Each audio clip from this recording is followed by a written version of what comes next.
கர்த்தருடைய பரிசுத்த நாமம் மகிமைப்படுவதாக. Today's promise verse is taken from Numbers chapter 17 verse 8. Behold, the rod of Aaron was budded and brought forth buds and bloomed blossoms and yielded almonds. என்னாகமம் 17 அதிகாரம் 8 வசனம். ஆரோனின் கோல் துளிர்த்திருந்தது, அது துளிர்விட்டு பூ பூத்து வாதுமை பழங்களை கொடுத்தது. Are you going through a dry season in your life and feel like you have reached a dead end? ஒருவேளை உங்க வாழ்க்கை ஒரு வறண்ட நிலம் போல மாறி எல்லாம் முடிவடைந்தது போல தோணுகிறதா? இந்த நாளிலே கர்த்தர் நமக்கு கொடுக்கின்ற நம்பிக்கையின் வாக்குத்தத்தத்தின் மூலமாக அவர் சொல்லுகிறார், உங்க வாழ்க்கை துளிர்க்க பண்ணுவேன் என்று. ஆம் பிரியமானவர்களே, இதை கேட்டுக்கொண்டிருக்கிற நீங்க ஒருவேளை உடைந்து போன நிலைமையில அல்லது நம்பிக்கை இழந்த சூழ்நிலையில நீங்க இருக்கலாம். ஒருவேளை நீங்க போகிற பாதை ரொம்ப ஒரு கடினமான ஒரு பாதையா இருக்கலாம். You might be facing a broken marriage life, அல்லது ஒரு செத்து போன கர்ப்பம், அதாவது டாக்டர்ஸால கைவிடப்பட்ட சூழ்நிலையில இனிமே உங்க வாழ்க்கையில குழந்தை செல்வம் இல்லைன்னு சொல்லி இருந்திருக்கலாம்.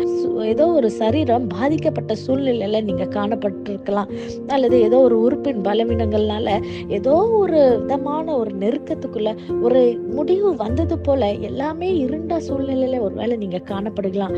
ஆனா கர்த்தர் இந்த நாளிலே உங்களை பார்த்து சொல்லுகிறார், உங்க வாழ்க்கையை அவர் துளிர்க்க பண்ணுவேன் என்று. ஆம் பிரியமானவர்களே, நாம் இந்த வேதத்துல பார்க்கிறோம். என்னாகும் புஸ்தகத்திலே 17 அதிகாரத்திலே நாம் பார்க்கிறோம், கர்த்தர் மோசேயை நோக்கி சொல்லுகிறார், இந்த இஸ்ரவேல் ஜனங்களை எல்லாத்தையும் அழைத்து, நீ இந்த யாருக்கு இந்த லீடர்ஷிப் இதை எடுக்க வேண்டும் என்பதை நான் தேர்ந்தெடுப்பேன் என்று சொல்லி கர்த்தர் சொல்லுகிறார். அந்த 12 கோத்திரத்துக்கும் ஒரு 12 கோலை ரெடி பண்ண சொல்லி அந்த 12 கோத்திரத்தின் பெயரை கர்த்தர் அதை எழுத சொல்லுகிறார். அப்பொழுது லேவின் கோத்திரத்துக்கு கர்த்தர் சொல்லுகிறார், ஆரோனின் பெயரை எழுதப்பட வேண்டும் என்று.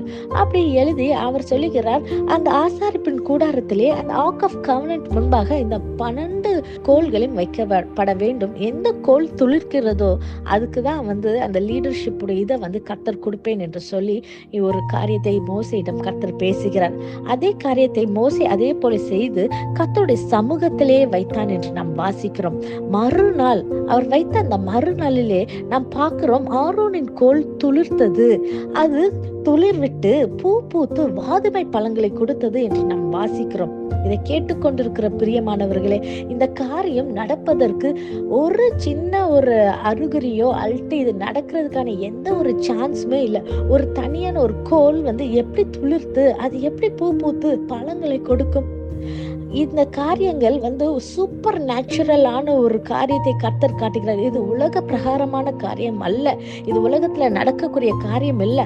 ஆனா கர்த்தரோட காரியத்துல அவர் செயல்படும் பொழுது நடக்காத காரியங்களை கூட முடியாதவைகள் எல்லாவற்றையும் முடிய செய்கிற கர்த்தர். அதான் நம்ம சொல்லுகிறோம், God of all impossibilities. நம்ம வேதத்துல இன்னொரு காரியத்தை கூட பார்க்கிறோம், உலர்ந்த எலும்புகளை உயிர்ப்பிக்க செய்கிற தேவன். இந்த நாளிலே எந்தெந்த காரியங்கள் மரித்து போயிருக்கிறதோ, உயிரற்ற போன சூழ்நிலையில எந்த விதமான சிச்சுவேஷன்ல நீங்க கடந்து போறீங்களோ, within that moment overnight பிளெஸிங்ல கர்த்தர் அந்த காரியத்துல ஒரு அற்புதத்தை செய்ய அவரால் கூட தேர்ந்தெடுக்கப்பட்ட பாத்திரமாக கர்த்தருடைய சமூகத்திலே நீங்க காத்திருக்கும் போது இந்த காரியத்துல நாம் பார்க்கிறோம், கர்த்தருடைய சமூகத்துல இது வைக்கப்பட்டது. நீங்க கர்த்தருடைய பிரசன்ஸ்ல உங்க காரியத்தை நீங்க வைக்கும் போது, when you are chosen by the Lord and when you keep it in the presence of the Lord, you are going to see miracles. நீங்க நிச்சயமாகவே இதை நீங்க பார்க்க போறீங்க. When you place your life in God's hand, even what seems lifeless will blossom. What looks like a dead end can become a new beginning. Come into His presence. Trust His timings.